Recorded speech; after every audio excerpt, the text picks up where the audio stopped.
Well, the reworked NAFTA deal also includes new language on protections for biologics, pharmaceutical drugs that are on the cutting edge of treatment, but that are very costly. In the deal signed a year ago, Canada was required to change the intellectual property protections to 10 years from 8, effectively blocking cheaper generic versions of the biologics, they're known as biosimilars, from entering the marketplace for an additional 2 years. But the new deal signed yesterday resets the protection period to 8 years. What will that mean for Canadians? Patty Hajdu is Canada's Minister of Health. She's with me now to talk about that and other challenges in her new portfolio. Minister Hajdu, good to see you again. Nice to see you again. Congratulations on your reappointment to Cabinet and your re-election. Thank you. Good to see you here. Can you give me some sense of how these changes came about, how we restored the 8-year period to these protections, given that Canada was opposed to the 10-year, the extra 2-year extension that was in that, I don't know which NAFTA we call it now, NAFTA 1, 2, the new NAFTA. The new NAFTA. I've heard it called the new NAFTA. What changed here? NAFTA 2.0. You know, I think obviously negotiations are fluid, and given that we all exist in our own parliamentary systems with lots of different voices around the table, as the process was unfolding in the U.S., obviously there were new challenges and new perspectives at the table, and that certainly helped Canada's position. So we're thrilled with the 8-year protection as opposed to the 10. It does mean good news for Canadians. It ultimately, at the end of the day, allows for a more rapid entry of generic drugs to the market, which drives down costs for some of these drugs that can be really expensive and really important. Yeah, I mean, we're talking tens of millions, perhaps hundreds of millions of dollars in savings because of this change, right? Right. You know, it just allows for, you know, the patent protection is shorter, so it allows for, as I said, the generics to be used in a much more, 2 years earlier than they would have otherwise.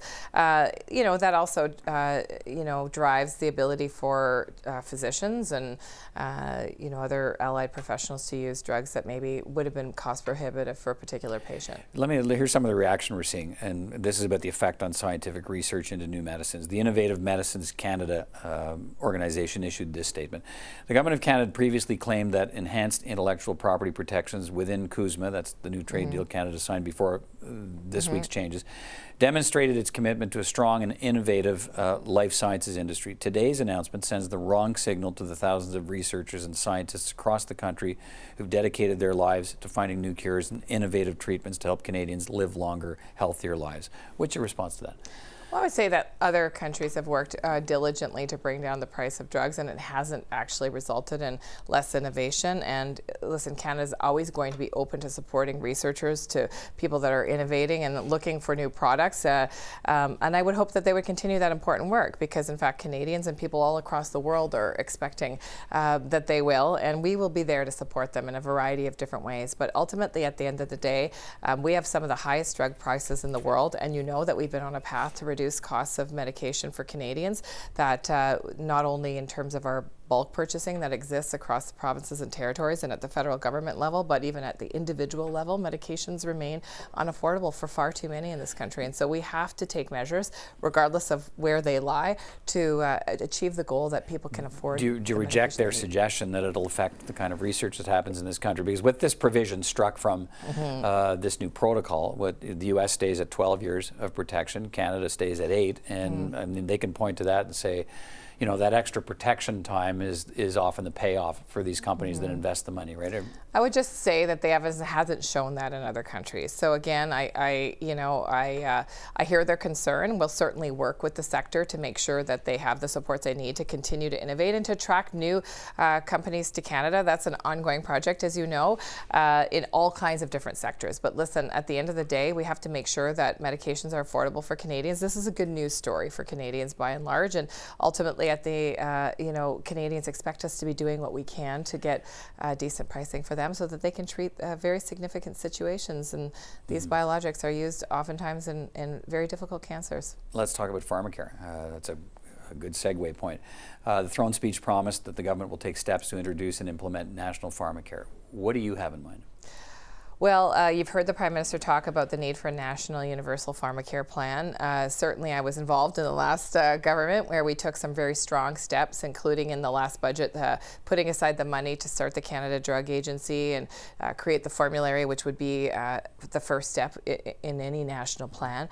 I've already reached out to all of the provinces, almost all of the provinces and territories. I have a few more calls this week to my counterparts to talk about the next steps. There is a varying degree of interest and enthusiasm out there, but I think everyone agrees that we have to have a better approach to affordable medications. Everybody agrees, for example, that a rare disease strategy is overdue and that the cost of treating rare diseases is not sustainable or affordable for any provinces or territories, and yet so critical to the health of many Canadians. When you talk about varying degrees of interest or enthusiasm, we saw that I think last week when the premiers had their meeting and they talked about what where their feelings were on pharmacare and in the context of more funding overall for healthcare. What are your expectations for what this looks like? Are you promising, as Eric Hoskins suggested, I think you met with him this week, a universally publicly funded system that covers everybody, no more private insurance in this country, or is it going to be something different? I think it's too early to say, what we're promising, because I think, again, it is a partnership project. It's something that we're going to have to be working closely with provinces and territories on, and I don't want to presume for them what their perspectives are. I'm 3 weeks or 4 weeks into the file, and we will be holding a FPT meeting face-to-face in the next couple months. I think that'll be an opportunity to dig into this. But honestly, at the end of the day, I think everybody agrees that people should be able to access the medication they need. It's not just the right thing to do. It's actually an economic driver. The better people are, the more they can fully participate in their lives. Fair enough, the provinces are partners, but why doesn't the government state its preferred option? You could still say we want the Eric Hoskins model and we'll see if we can get the provinces to agree. I think what we've said is that we know it needs to be national, we know it needs to be universal, and I think the details in terms of how we unfold that and what the federal government's role is and what the provincial and territorial roles are is still to be determined. And I think it would be disrespectful to speak on behalf of them at this point when it is a new idea and it is an ambitious idea. I think there's a lot of consensus around the table that there are challenges that all of us are facing, whether at the federal or at the provincial territorial level, with costs, and I think that's a great place to start. Let's finish on this. The premiers have also got a united front in saying what we'd like from Ottawa is an increase in the annual health escalator from 3% to 5.2%. Are you sympathetic to that demand, or do you think you're already providing enough by way of transfers in health to the provinces? I'm looking forward to seeing what the $6 billion in additional money transfers for mental health and home care provide in terms of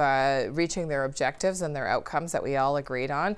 I think that there's more to do in terms of protecting the health care system and the public health care system, and I'm looking forward to hearing how provinces are doing in that regard. And listen, we're always open to negotiations, but at the end of the day, these will happen together, and I think it would be premature for me to at this point say that there's going to be changes to the amount that we transfer.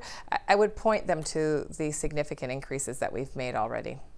It almost sounds like you're saying, look, we're giving you enough, we're giving you more money every year. We want to see that it's actually going to the stuff we said it would go for. We want to see results before you talk about more money. I think we would all agree, and probably all of us have personal stories of people, especially, well, I'm from Northern Ontario, so maybe my stories are more profound, that one of the things that we've talked about is, for example, lack of access to primary care.